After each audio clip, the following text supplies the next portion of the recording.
In this video, I'll tell you why this stock will run today. Stick around.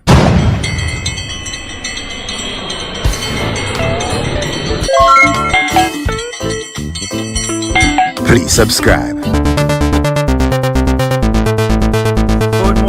Good morning, ladies and gentlemen. Welcome back to the channel. My name is Dave Natch. I speak stocks. Today is Tuesday, brand new month, October 1st. And in today's video, I have one play for you. But before I go into the play, let me delve into yesterday's recap of the overall markets.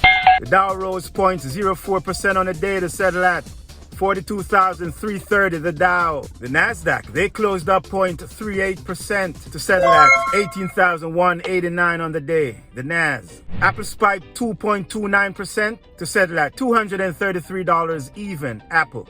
One of the big winners of the day, Dave's play, ZCMD, the stock closed up 86% on the day to settle at $2.46. The low on the day, $1.94, and the high of the day was $2.48. The volume was 37 million shares exchanged hands yesterday. ZCMD. Dave's play today is a SP play. This one's in and out. Grab and go, one and move, hit and run. Me and dear two people at the same time. SISI is up 30% thus far in the pre-markets. Currently trading at 32 cents at the recording of this video. The higher day thus far in the pre, 40 cents. If this one retraces below 23 cents, this might be a no-go today. There's no news out in particular. This one has spikeability. For example, February 20th, the stock went from 116 all the way to 330 on a volume of 16 million shares exchanged hands on that day. This one's in the farm product space and their headquarters out of China. Let's get the tires. What's the tires on this? Brother, you didn't kick them. Oh, I'd rather I check them out before I'm going to think about purchasing. They were a market cap of 8 million. They have 5 million in the float. 5% of the float are held by insiders. 0.05% of the float are held by institution and shorts as 0.48% of the float shorts. This is SISI. Their 200-day moving average is $1.19. They have 6 million in revenues. Their revenue per share, 1.33. Their quarterly revenue growth is up 484% year over year. Let me repeat that. Quarterly revenue growth is up 484% year over year. SISI. Their revenue per share, 1.33 revenue per share. They have a total cash of $610K and a total debt of $30 million. Their current ratio is sitting below par. Their current ratio is sitting precisely at 0.52. Their book value per share, 5.58. Their leverage free cash flow is in the positive. Leverage free cash flow is precisely a positive 14 million. SISI. That's all I have for you, ladies and gentlemen. Don't forget to follow me on X at WT for my stock alerts. In the meantime, in between time, always protect your neck. Always set a stop loss. Do not invest more than you're willing to lose.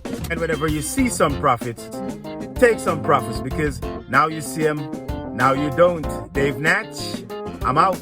Boom, bum. Make your next trade your best trade. Always take care of your downside and let your upside take care of itself.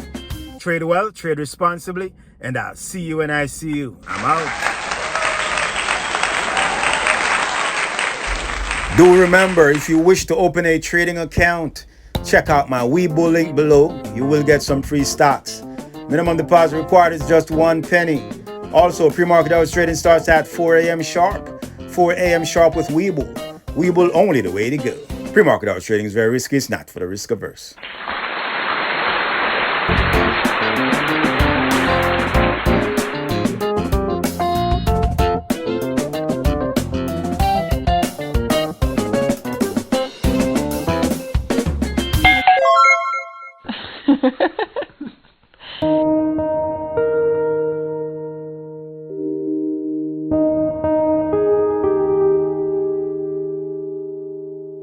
I thank you very much for watching this video. Dave Natch, I'm out. The sucker's going up. And that's the only reason. That's the only reason they own it.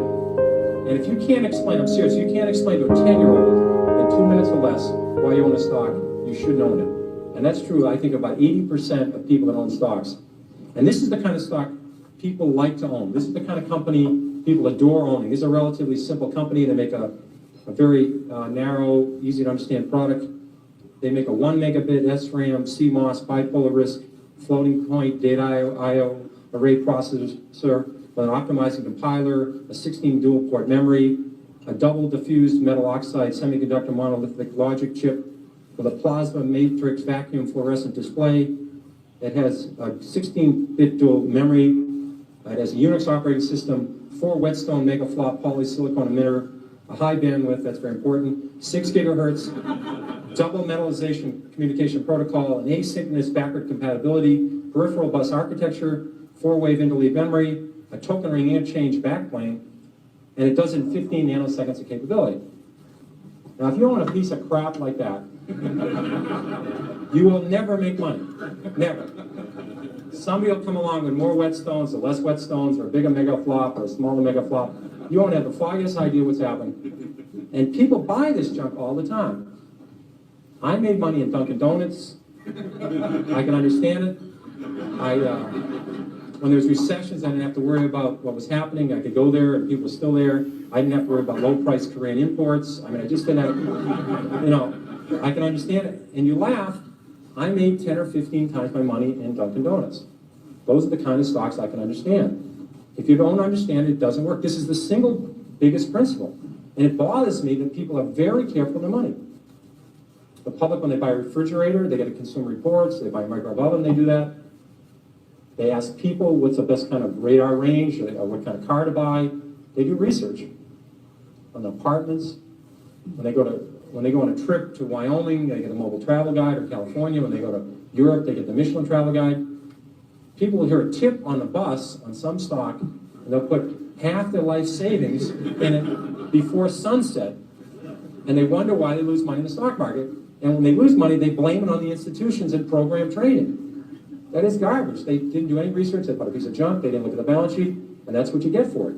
And that's what we're being driven to, and it's self-fulfilling. The public does terrible investing, and they say they don't have a chance. It's because that's the way they're acting. I'm trying to convince people there is a method.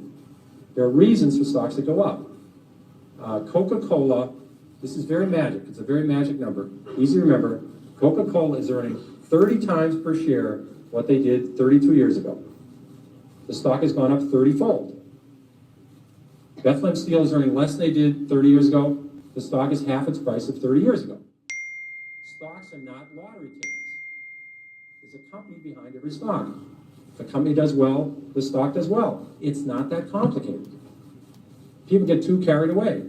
And first of all, they try and predict the stock market. That is a total waste of time. No one can predict the stock market. They try and predict interest rates. I mean, this is it. If anyone could predict interest rates right 3 times in a row, they'd be a billionaire. Considering there's not that many billionaires on the planet, it's very, you know, I had logic, so I had a